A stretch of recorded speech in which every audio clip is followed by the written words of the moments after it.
Let's obtain the value of the given expression.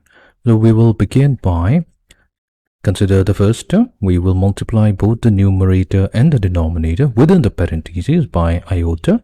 So that means we have I multiplied to I plus square root of 3 divided by 2 times I whole raised to the power of 100.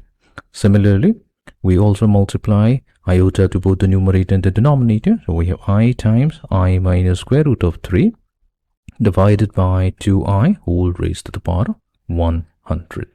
So this is going to give us, so we have I squared plus I times square root of 3 divided by 2I whole raised to the power of 100 plus I squared minus I times square root of 3 divided by 2I whole raised to the power of 100. Now we know that the value of iota squared, so that's negative 1. So that means we have negative 1 plus I times square root of 3 divided by 2I whole raised to the power of 100 plus negative 1 minus I times square root of 3 divided by 2I whole raised to the power of 100. Now, if we consider the cube roots of unity, the cube roots of unity are 1, omega, and omega squared.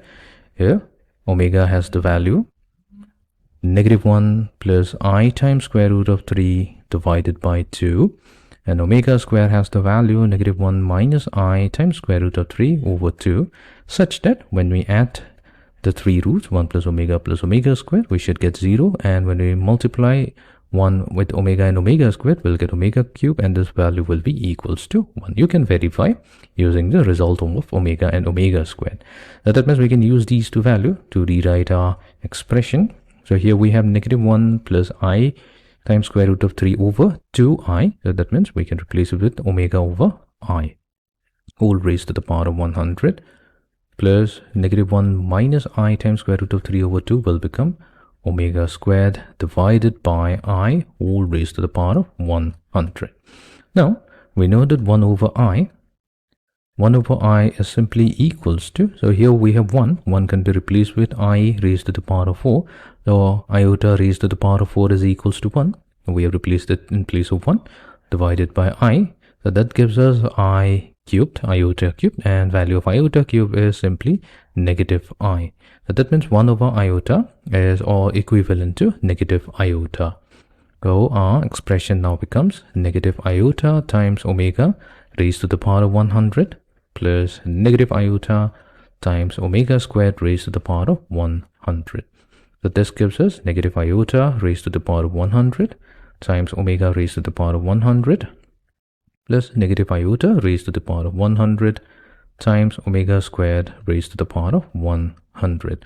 Further simplification gives us negative iota will become positive iota raised to the power of 100 times, here we have omega raised to the power of 100. So let's write it out. We'll simplify it in the next step. We have iota raised to the power of 100 times omega raised to the power of 200. Now, iota raised to the power of 100 can be written as iota raised to the power of 4 whole raised to the power of 25, and omega raised to the power of 100 will be omega raised to the power of 99 times omega plus iota raised to the power of 4 whole raised to the power of 25 plus omega raised to the power of 198 times omega squared. Now iota raised to the power of 4, that value is equals to 1. So we have 1 raised to the power of 25 plus omega raised to the power of 99. So this can be also written as omega cube raised to the power of 33 times omega plus I raised to the power of 4. So that's 1 raised to the power of 25 times omega cubed whole raised to the power of 66. 3 times 66 is 198 times omega squared.